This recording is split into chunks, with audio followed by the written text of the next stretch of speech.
Le greffier d'audience. Bonjour, madame et messieurs les juges.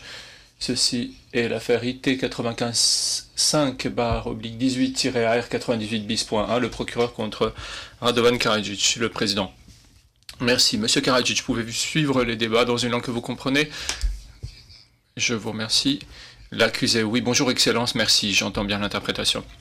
Le président. Je vais maintenant demander les présentations des parties. Pour monsieur Karadzic, l'accusé. Je suis accompagné de mon conseiller principal, maître Robinson, qui est américain, ainsi que de mon conseiller juridique belgradois, monsieur Marko Sladojevic. Le président, merci. Nous notons la présence donc de maître Robinson et de monsieur Sladojevic. Pour l'accusation, Monsieur Tiger, bonjour, Monsieur le Président, Madame et Messieurs les juges, Alan Tiger, Katrina Gustafsson et notre commis à l'affaire Colin Norroth pour l'accusation. Le Président, merci, Monsieur Tiger. Comme annoncé par Monsieur le greffier, l'affaire le procureur contre Radovan Karadzic est à l'ordre du jour. Conformément à l'ordonnance portant calendrier du 5 juillet 2013, la Chambre d'appel rend aujourd'hui son arrêt. En accord avec la pratique du tribunal, je ne donnerai pas lecture du texte de l'arrêt à l'exception de son dispositif. Je me limiterai à un résumé des principales questions soulevées en appel et des conclusions les plus importantes de la Chambre d'appel. Ce résumé oral ne fait aucunement partie de l'arrêt écrit officiel de la Chambre d'appel qui fait foi et sera distribué aux parties à la fin de l'audience. La présente affaire concerne des événements survenus entre le 31 mars 1992 et le 31 décembre 1992 dans certaines municipalités de Bosnie-Herzégovine revendiquées par les Serbes de Bosnie. Municipalités désignées ci-après par l'expression « les municipalités ». L'acte d'accusation allègue qu'au cours de cette période, M.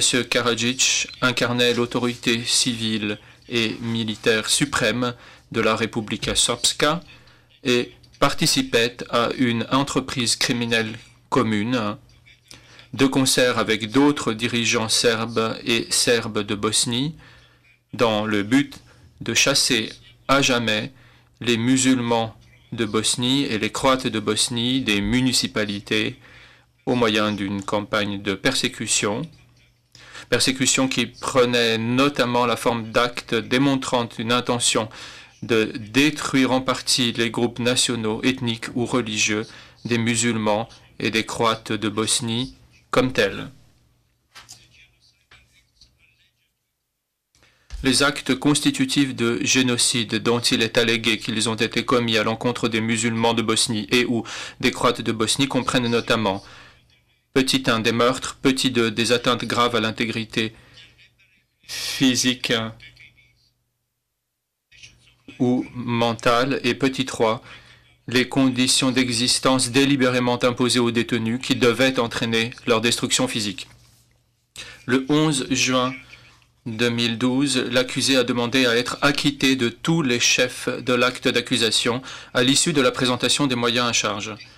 À l'audience du 28 juin 2012, la Chambre de première instance a conclu que, je cite, « Même en appréciant ceux-ci à leur valeur maximale, aucun des éléments de preuve ne permettait d'étayer une condamnation pour génocide dans les municipalités où ce crime était retenu à charge au titre de l'article 4.3 du statut. » Fin de citation. La Chambre de première instance a rendu sur le plan interprète une décision portant acquittement du chef 1 de l'acte d'accusation qui reprochait à M. Karadzic le crime de génocide dans les municipalités, alléguant que M. Karadzic s'était rendu coupable de ce crime en tant que supérieur hiérarchique et qu'il l'avait commis de concert avec d'autres, l'avait planifié, avait incité à le commettre, l'avait ordonné et ou y avait aidé et l'avait encouragé. L'accusation fait valoir 4 moyens d'appel contre la décision d'acquittement et demande à la Chambre d'appel de l'annuler et de rétablir les accusations du chef 1 de l'acte d'accusation. La Chambre d'appel va dans un premier temps aborder l'évaluation par la Chambre de première instance des actes constitutifs de génocide allégués dans l'acte d'accusation et les arguments y relatifs. Dans son examen des arguments en question, la Chambre d'appel a pleinement tenu compte du fait que le critère devant être appliqué par une Chambre de première instance au stade de la procédure prévue à l'article 98 bis du règlement est celui de, je cite, « l'existence d'éléments de preuve sur la base desquels un juge du fait raisonnable pourrait, s'ils sont acceptés, être convaincu au-delà de tout doute raisonnable de la culpabilité de l'accusé pour le chef d'accusation précis en cause. » Fin de citation. Ce critère n'est pas la question de savoir si la culpabilité d'un accusé a été établie, au-delà de tout doute raisonnable. Dans son premier moyen d'appel, l'accusation affirme que la Chambre de première instance a commis une erreur de droit ou de fait lors de son examen de l'élément matériel du génocide dans sa décision portant acquittement. L'accusation affirme que la Chambre de première instance a commis une erreur en ne concluant pas que les meurtres dans les municipalités constituaient l'élément matériel du génocide. Entre autres, l'accusation avance que la Chambre de première instance a commis une erreur de droit en imposant le critère d'un effet sur le groupe à l'élément matériel du meurtre. À titre subsidiaire, l'accusation affirme que, même en cas d'applicabilité d'un critère d'effet sur le groupe, la Chambre de première instance a commis une erreur de fait en ne concluant pas qu'il existait bien des éléments de preuve sur lesquels un juge raisonnable du fait pourrait, s'ils étaient acceptés, se fonder pour conclure que des meurtres avaient bien été commis comme acte constitutif d'un génocide. Karadzic reconnaît que les conclusions de la Chambre de première instance au sujet des meurtres étaient suffisantes pour répondre aux critères de l'élément matériel défini à l'article 4 du statut. La Chambre d'appel fait observer que si la Chambre de première instance s'est penchée sur la question de savoir si un juge raisonnable du fait pourrait conclure que, je cite, « la destruction avait pris pour cible une fraction importante du groupe des musulmans de Bosnie et ou du groupe des Croates de Bosnie et un nombre considérable de leurs membres comme tels. » Fin de citation. Ces conclusions en la matière ne portent pas sur le caractère suffisant ou non des éléments de preuve établissant les meurtres en tant qu'acte constitutif du génocide, mais sur l'intention génocidaire. Dans la décision de la Chambre de première instance, la Chambre d'appel ne trouve par conséquent aucune indication suggérant que celle-ci ait commis une erreur de droit en imposant le critère d'un effet sur le groupe à l'élément matériel du meurtre, comme l'affirme l'accusation. Dans sa décision d'acquittement, la Chambre de première instance affirme qu'il existe des éléments de preuve indiquant qu'un grand nombre de musulmans et ou de Croates de Bosnie ont été tués par les forces serbes de Bosnie dans les municipalités. Elle rappelle également sa conclusion antérieure, selon laquelle ces éléments de preuve suffisaient à conclure que les musulmans et ou Croates de Bosnie avaient été les victimes de meurtres commis à grande échelle avec l'intention de persécuter. La Chambre d'appel estime par conséquent que la Chambre de première instance s'est ainsi convaincue, aux fins d'une décision relative à la demande présentée en application de l'article 98 bis du règlement, qu'il existait bien des éléments de preuve qu'elle avait admis et sur la base desquels un juge du fait raisonnable pourrait, si ces éléments étaient admis, être convaincu au-delà de tout doute raisonnable que des meurtres de musulmans et ou croates de Bosnie s'étaient bien produits dans les municipalités et que ces groupes avaient été désignés pour des raisons nationales, ethniques, raciales ou religieuses. correction de cabine française retirée et qu'elle avait accepté, qu'elle avait admis. Reprise de la lecture. La Chambre d'appel fait observer que les arguments pertinents de l'accusation présupposent tous, et à tort, que la Chambre de première instance aurait conclu à l'insuffisance des éléments de preuve relatifs au meurtre dans les municipalités pour établir l'élément matériel du génocide dans le cadre de l'article 98 bis du règlement. Ainsi qu'il a déjà été dit plus haut, la décision d'acquittement indique que la Chambre de première instance a bien conclu que les éléments de preuve relatifs à ces meurtres étaient suffisants. Ce qu'avance l'accusation concernant une erreur commise par la Chambre de première instance au sujet des meurtres en tant qu'acte constitutif de génocide est donc sans objet. Selon l'accusation, la Chambre de première instance aurait eu tort d'ajouter un critère supplémentaire à l'élément matériel en considérant que les dites atteintes graves à l'intégrité physique ou mentale devaient atteindre un certain niveau d'effet destructeur sur le groupe. À titre subsidiaire, l'accusation affirme que la Chambre de première instance a commis une erreur de fait en ne concluant pas que le dossier comprenait des éléments de preuve indiquant que des musulmans et ou croates de Bosnie avaient été les victimes d'atteintes graves à leur intégrité physique ou mentale dans les municipalités. À l'appui, l'accusation cite des éléments de preuve relatifs notamment aux violences, sévices sexuels et actes de torture commis dans les lieux de détention. M. Karadzic reconnaît que la Chambre de première instance a admis les atteintes graves à l'intégrité physique et mentale que les forces serbes de Bosnie ont causées à de nombreux musulmans et ou croates de Bosnie dans les multiples lieux de détention où ceux-ci se trouvaient. Il affirme cependant que la Chambre de première instance aurait ensuite conclu que les éléments de preuve relatifs aux actes causant des atteintes graves à l'intégrité physique ou mentale, même appréciés à leur valeur maximale, ne permettaient pas de conclure que ces actes avaient été commis avec l'intention de détruire ces groupes.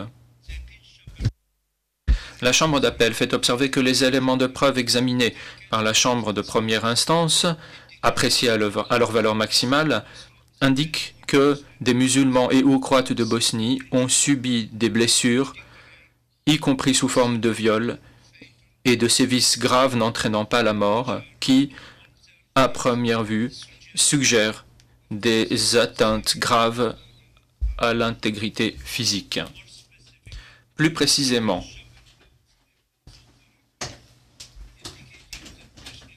la Chambre d'appel fait observer que le dossier comprend des éléments de preuve indiquant que des détenus musulmans et ou croates de Bosnie ont reçu des coups de pied et ont été violemment battus au moyen d'une grande variété d'objets, comprenant notamment des fusils et crosses de fusils, des matraques et bâtons, des battes, des chaînes, des morceaux de câbles, des tuyaux et des barres de métal et des éléments de mobilier. Les détenus étaient souvent battus pendant plusieurs jours d'affilée, pendant de longues périodes, et plusieurs fois par jour.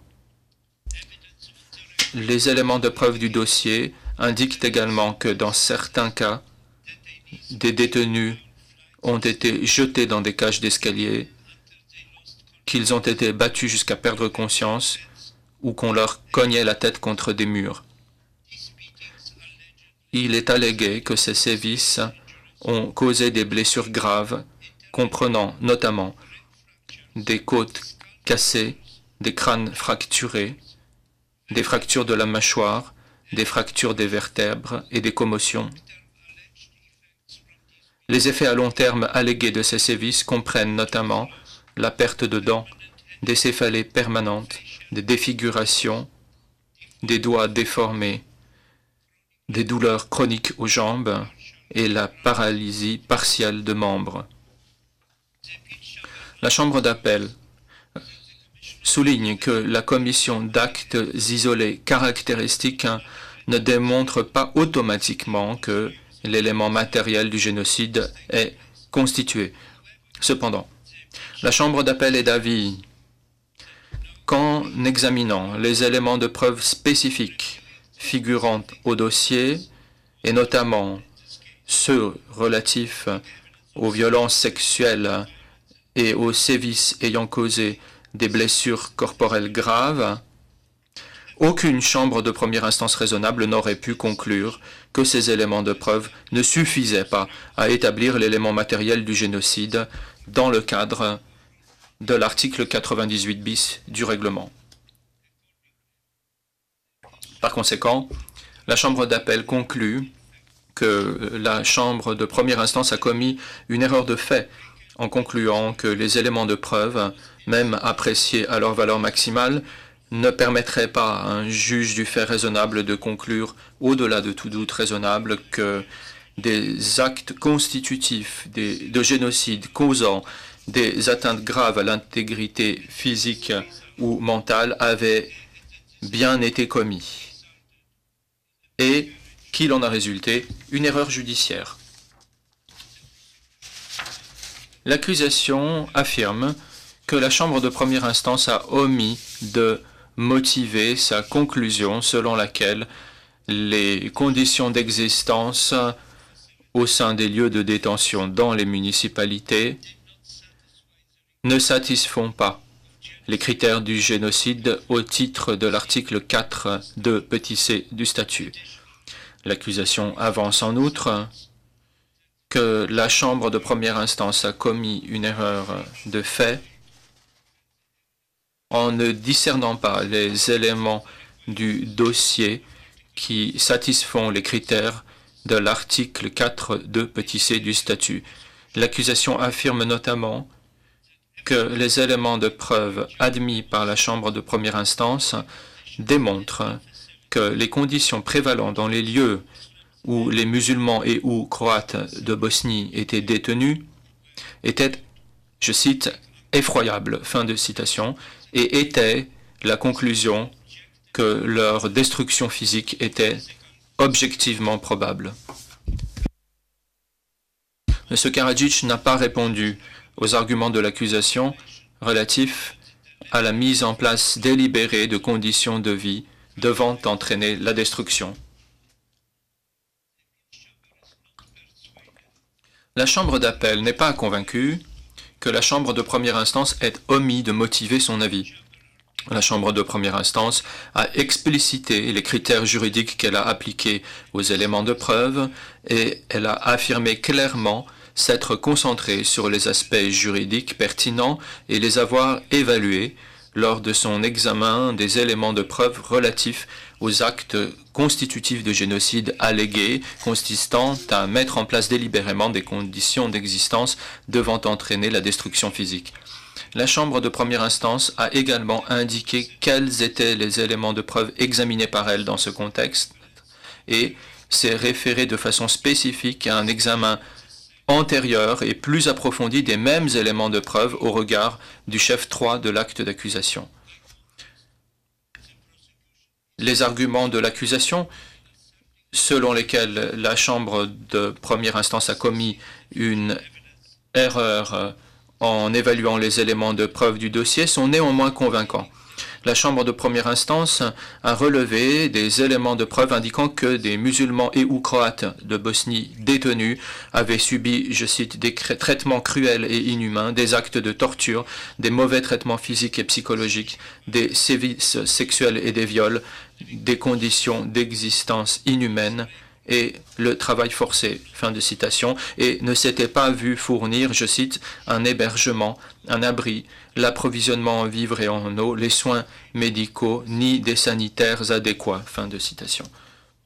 Plus précisément, la Chambre de première instance a admis des éléments de preuve indiquant notamment que les musulmans et ou croates de Bosnie étaient détenus dans des conditions de surpopulation dans lesquelles plusieurs centaines de personnes étaient parfois enfermées dans la même pièce.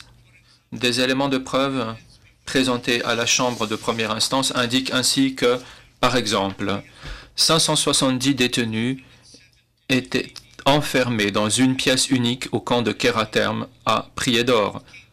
Au Capedum de Foča, 18 détenus étaient enfermés dans une unique cellule de mise en isolement. Au camp d'Omarska à Prijedor, 200 personnes étaient enfermées dans une pièce de 40 mètres carrés et s'entassaient jusque dans les toilettes. Et à l'usine Betonirka, à Sanski Most, les détenus, par manque d'espace pour s'allonger, devaient dormir en restant debout. D'autres éléments de preuve suggèrent que l'on refusait de prodiguer des soins aux musulmans et aux croates de Bosnie détenus, ou que les soins médicaux prodigués étaient inadéquats. Ainsi, il est allégué que il n'y avait pas d'installation médicale pour les détenus de l'usine Betonirka, extrêmement convaincante dans leur ensemble pour affirmer qu'aucune chambre de première instance raisonnable n'aurait pu, dans le contexte de l'article 98 bis du règlement, conclure qu'il n'y avait pas d'éléments de preuve permettant d'établir l'élément moral. La Chambre d'appel conclut que la Chambre de première instance a commis une erreur de fait en concluant que, même en appréciant ceux-ci à leur valeur maximale, aucun des éléments de preuve ne permettrait à un juge du fait raisonnable de conclure, au-delà de tout doute raisonnable, qu'il y a bien eu acte constitutif de génocide sous la forme d'une mise en place délibérée de conditions d'existence devant entraîner la destruction et qu'il en a résulté une erreur judiciaire. L'accusation affirme que la Chambre de première instance a commis une erreur de droit et de fait en évaluant l'intention génocidaire. Elle avance notamment que la Chambre de première instance, dans la mesure où elle a procédé à une évaluation de l'intention génocidaire, s'est trompée, a commis donc une erreur de droit dans le poids qu'elle a accordé aux éléments de preuve. En outre, l'accusation affirme que la Chambre de première instance a commis une erreur de droit en n'appréciant pas les éléments de preuve relatifs à l'intention génocidaire à leur valeur maximale, comme en témoigne la qualification des propos de M. Karadzic et d'autres dirigeants serbes de Bosnie par la Chambre de première instance, qui considère ces propos comme des, je cite, « mises en garde rhétoriques contre la disparition, l'élimination ou l'extinction des musulmans de Bosnie dans l'éventualité où une guerre éclaterait. » Fin de citation. Enfin, l'accusation avance que la Chambre de première instance a commis une erreur de fait en ne concluant pas des éléments de preuve du dossier que Karadzic et d'autres participants allégués à l'entreprise criminelle commune partageaient l'intention de commettre un génocide. M. Karadzic a répondu que l'accusation n'avait pas démontré la moindre erreur de droit commise par la Chambre de première instance. La Chambre d'appel estime que les arguments de l'accusation quant à l'interprétation faite par la Chambre de première instance des éléments de preuve du dossier sont convaincants.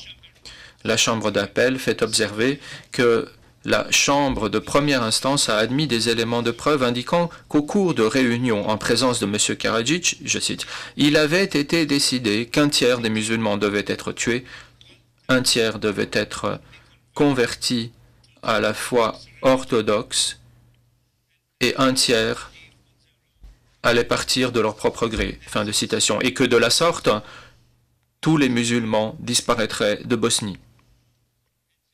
À l'audience en appel, le conseiller juridique de M. Karadzic a reconnu que ces propos, appréciés à leur valeur maximale, pouvaient constituer la preuve d'une intention génocidaire. D'autres déclarations figurant au dossier suggèrent également que M. Karadzic était animé d'une intention génocidaire. Par exemple, M. Karadzic est réputé avoir déclaré que son objectif était, je cite, « de se débarrasser des ennemis sous notre propre toit, les Croates et les musulmans, et de ne plus vivre à leur côté au sein d'un même État », fin de citation, et que si une guerre éclatait en Bosnie, les musulmans disparaîtraient et seraient anéantis. Des éléments de preuve indiquent également que d'autres dirigeants serbes de Bosnie de haut rang, dont il est allégué qu'ils participaient à l'entreprise criminelle commune, étaient animés d'une intention génocidaire. Par exemple, au sujet des musulmans et des Croates de Bosnie, Ratko Mladic, le commandant de l'état-major principal de l'armée de la Republika Srpska, est réputé avoir déclaré, je cite, « Ce qui m'occupe, c'est de les voir disparaître entièrement ». Fin de citation. En outre, Slobodan Milošević, président de la Serbie, a déclaré que Momčilo Krajišnik, le président de l'Assemblée des Serbes de Bosnie, voulait, je cite, « éliminer tous les musulmans et les Croates ». Fin de citation. Enfin, la Chambre d'appel fait observer que la Chambre de première instance a admis de nombreux éléments de preuve indirectes sur lesquels un juge du fait raisonnable pourrait se fonder pour déduire l'intention génocidaire. La Chambre d'appel rappelle qu'une intention spécifique peut être déduite, je cite, « de plusieurs faits et circonstances, tels que le contexte général, la commission d'autres actes répréhensibles dirigés systématiquement contre le même groupe, l'échelle des atrocités commises, le fait de systématiquement prendre pour cible des victimes en raison de leur appartenance à un groupe particulier, ou la répétition d'actes de destruction ou discriminatoires. » Fin de citation. À cet égard, la Chambre de première instance a relevé des éléments de preuve indiquant des, je cite, « actes répréhensibles dirigés contre les musulmans et ou croates de Bosnie », fin de citation, dans les municipalités, ainsi que des éléments de preuve indiquant le caractère répétitif des, je cite, « actes de discrimination et du langage péjoratif », fin de citation. La Chambre d'appel relève notamment que le dossier comprend des éléments de preuve indiquant que des actes génocidaires et d'autres actes répréhensibles ont été commis à l'encontre de musulmans et ou croates de Bosnie sur tout le territoire des municipalités, tels que des meurtres, sévices, viols et violences sexuelles, ainsi que des éléments de preuve indiquant le caractère généralisé et la nature discriminatoire de ces actes. La Chambre d'appel rappelle de nouveau qu'en application de l'article 98 bis du règlement, il est supposé que les éléments de preuve présentés par le procureur sont crédibles, sont appréciés à leur valeur maximale et que l'acquittement est prononcé uniquement en l'absence, je cite, « en l'absence d'éléments de preuve sur la base desquels pourrait être prononcée une condamnation ». Fin de citation. Dans le contexte du présent appel, la Chambre d'appel estime que les éléments de preuve versés au dossier de l'affaire, appréciés à leur valeur maximale, pourraient indiquer l'existence de l'intention génocidaire chez Karadzic. D'autres éléments de preuve en l'espèce laissent à penser que cette même intention existait chez d'autres membres allégués de l'entreprise criminelle commune. La Chambre d'appel considère que ces éléments de preuve, appréciés au regard des preuves sur l'échelle et la nature des actes génocidaires et d'autres actes répréhensibles, sont suffisamment convaincants dans leur totalité qu'aucune chambre de première instance raisonnable n'aurait pu conclure, dans le contexte de l'article 98 bis du règlement, à l'absence d'éléments de preuve capables de démontrer l'existence de l'intention génocidaire chez Karadzic et d'autres membres allégués de l'entreprise criminelle commune. En conséquence, la Chambre d'appel conclut que la Chambre de première instance a commis une erreur de fait lorsqu'elle a conclu qu'il n'y avait pas d'élément de preuve qui appréciait sa valeur maximale, sur la base duquel un juge du fait raisonnable pourrait être convaincu de l'existence de l'intention génocidaire chez Karadzic et d'autres membres allégués de l'entreprise criminelle commune, et qu'il en a résulté une erreur judiciaire. Par ces motifs, la Chambre d'appel fait droit partiellement aux moyens 2 et 3 de l'appel du procureur et annule la conclusion de la Chambre de première instance selon laquelle il n'y a pas d'éléments de preuve sur la base desquels, s'ils étaient acceptés, un juge du fait raisonnable pourrait conclure à l'existence de l'intention génocidaire chez Karadzic et d'autres membres allégués de l'entreprise criminelle commune.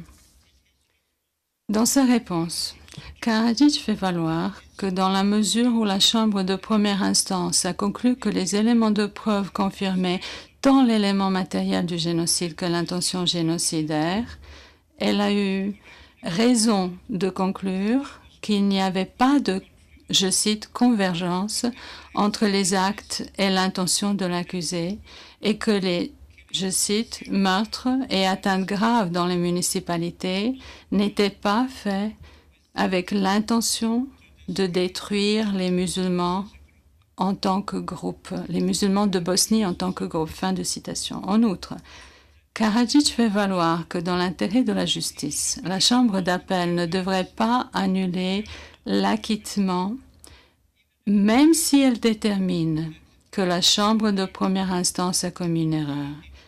Karadzic affirme que l'annulation de l'acquittement perturberait le procès qui est en cours au regard des autres chefs d'accusation et constituerait une utilisation irresponsable des fonds publics.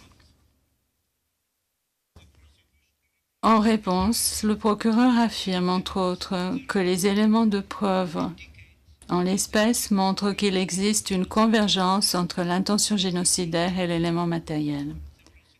En outre, le procureur fait valoir qu'il est dans l'intérêt de la justice de déterminer, je cite, pleinement et de manière adéquate le chef d'accusation 1 à la fin du procès. Fin de citation.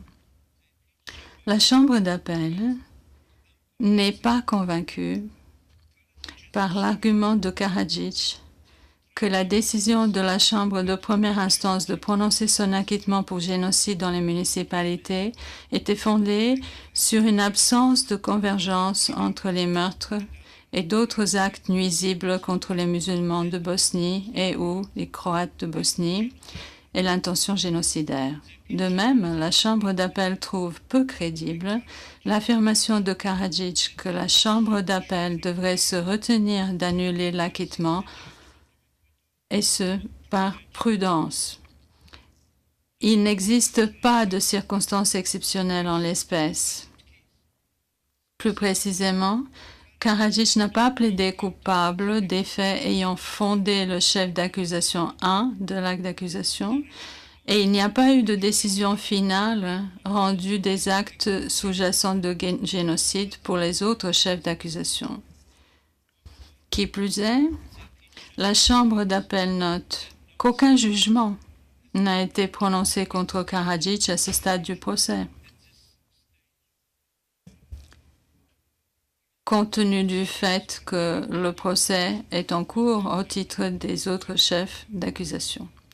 De même, la Chambre d'appel trouve peu crédible l'affirmation de Karadzic qu'une annulation de l'acquittement perturberait le procès en cours au titre des autres chefs d'accusation et constituerait une utilisation irresponsable des fonds publics. En conséquence, sur ces points, les arguments de Karadzic sont rejetés. Je vais à présent donner lecture de l'intégralité du texte du dispositif de la Chambre d'appel. Monsieur Karadzic, veuillez vous lever, s'il vous plaît.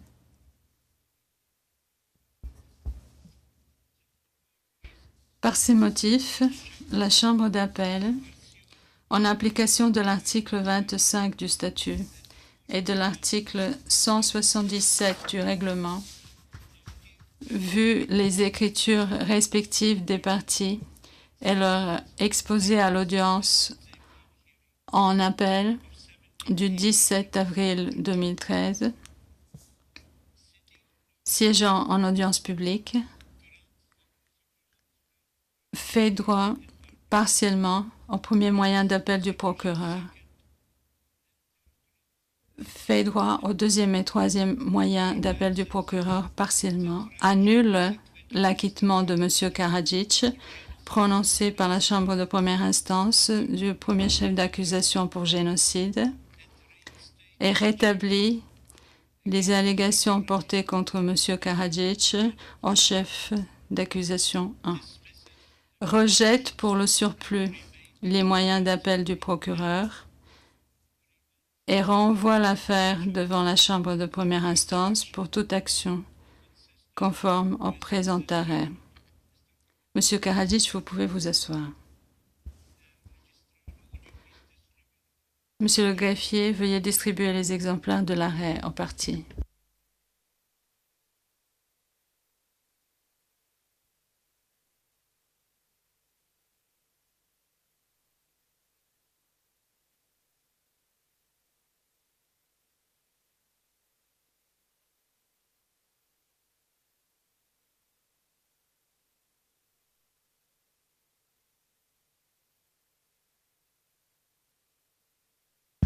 Note de la cabine française, remplacer l'article 177 par l'article 117. Merci.